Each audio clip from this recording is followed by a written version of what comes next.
What's good, everybody? I'm Blitz5, and today I have another PUBG update video for you guys, specifically for the Xbox One.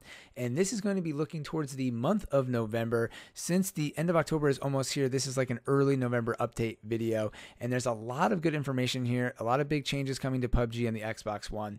And this stuff is huge, so I hope you guys stick around and listen to this video, because I really feel like all these changes are going to round out the 1.0 launch of the game and really make this game feel like a full version Xbox One game. So all this information is coming from the community weekly post for October week 4. And if you're not familiar with this already, basically, PUBG posts these weekly posts, not every week, but they've been pretty consistent in October, kind of highlighting all of the changes in the game, community concerns, updates, state of the game, the community events, etc., all that stuff. So if you want to read the actual post, I'll leave that down in the description box below. And if you want to listen to me continue on in the video. So we'll get right into it here first. Some of these things, TLDR, are, to me, like I said, pretty big updates. So we got custom matches coming. We have progression coming into the game. We have rank system, a bunch of other stuff like that. So first, I'm going to start with custom matches. So this was originally promised in the 1.0 launch of the game, but at the end of September. And just to remind everybody, the 1.0 launch on Xbox was on September 4th, 2018.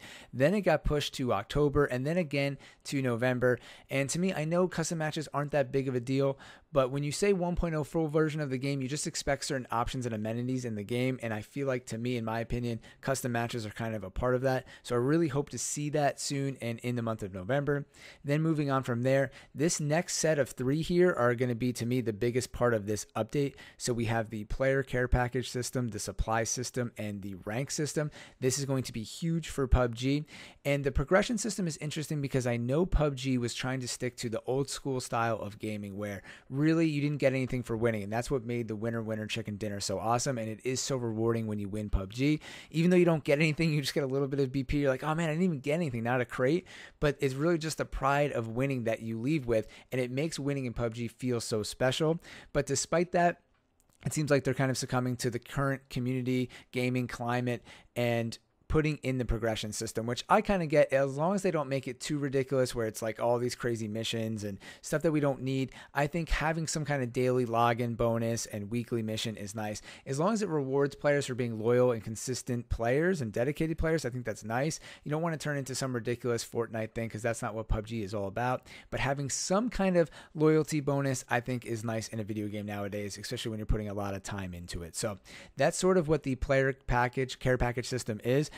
I did some research on this on PC because it's not out on the Xbox One yet. So that's kind of how I'm going to be gauging all of this information here. So the player care package system is a free form of progression as opposed to the event pass where you have to spend money on. So this is all free and stuff that you get for just logging in, daily missions, weekly missions. They haven't clarified all of this stuff yet. But basically, it's going to be stuff like if you survive in the top 10, if you get a win on Sanhok or on Erangel, and certain different objectives that you get in the game for playing. So to me, this would be really cool. Then you earn some kind of care package or a crate, and it's just another way to earn additional bonuses in the game.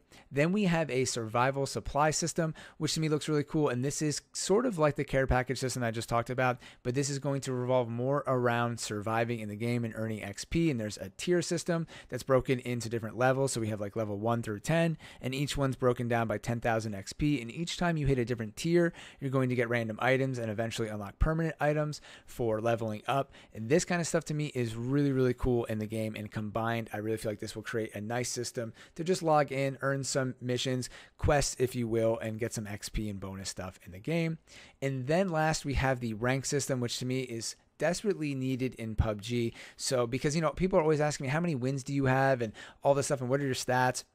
And to me, that's not really applicable or really accurate, I should say, if you don't have a casual or regular game mode and a ranked game mode. Because I play a lot of times messing around with my friends, or in the event pass, we were trying to get kills with the pan, or a lot of times I play with a lot of people from the stream. Shout out to everybody from the stream. But when you're playing with random people, you don't have the same synergy. It's not like I'm playing with a competitive team here going for wins all the time. Obviously, we're always trying to win, but I think you guys know what I mean. So I think having a rank system is going to be super helpful, especially in a game that's taken taken very seriously like PUBG, and hopefully eventually we'll see some kind of competitive aspect come to console, and that would be a really big, improvement for PUBG, and also kind of a big, I feel like it would help the community and also kind of just advertise PUBG out there in the world, make it just even bigger. So that to me is really awesome. So that's the player care package system, the supply system, and the rank system.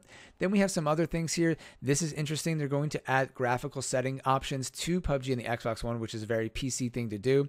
And I haven't seen this on an Xbox One game before. I thought this would be a great idea a couple months ago, and they're implementing it in now. So they're going to make options for people who kind of are willing to sacrifice performance to have better graphics. If you have an Xbox One, you can play around with that probably. So I'm excited to see that because I just upgraded to the Xbox One X. So I'd like to see what kind of options there are available and how it affects the gameplay. Then next we have the field of view improvements for first person. So I haven't played a ton of first person, but I did during that one shot, one kill mode, and I really enjoyed it in that match. But something does feel off about the field of view. I was actually just talking about this with Day from the stream. Shout out to Day. And it's funny because they're working on it right now. Something definitely feels off when you're in first person. You feel a little like shorter or closer to the ground, and the vision just doesn't seem to be as great as a normal first person shooter game. So I'm excited for that, and if this increases it a lot and improves it, I would definitely expect to play some more first person in the future. And then we also have the new machine pistol coming to the game, the Scorpion. You guys are probably familiar with this from other games. I know I've used this in Call of Duty and stuff. This gun looks really cool. You can put a ton of different attachments on it, and it seems like they're already ready for this to come into the game, because right now if you pick up the micro Uzi stock, it says it's applicable for the micro Uzi and for the Scorpion. So as of right now, that's it for the community update post. That's what they've highlighted for the month of November. To me, I feel like this is going to be, like I said, a really big update for PUBG. I hope that all this stuff successfully comes into the game and doesn't bring us backwards and just continues to bring us forward. And then also we have the winter map to look forward to. They promised this in winter 2018. So I'm going to be guessing that this is coming late November or in December. And by the end of 2018, I really feel like we're going to have a full-on version of PUBG on the Xbox One, and we're going to be very close, if not at the same position as PC, which will be crazy. We've come a long way since this summer, and then who knows if the rumors are true, if this game is coming to PlayStation or whatnot. And eventually in the next month or two, I'll probably do another state of the game update just to talk about everything and kind of where we've come for PUBG and the Xbox One and where we're at and where we're going. So I hope you guys enjoyed this video. Really looking forward to this stuff, especially that player progression. And if you enjoyed the video, make sure you give it a thumbs up. And if you haven't subscribed yet, please consider doing so, but obviously you don't need to. And as always, I'm Blitz5, and peace out.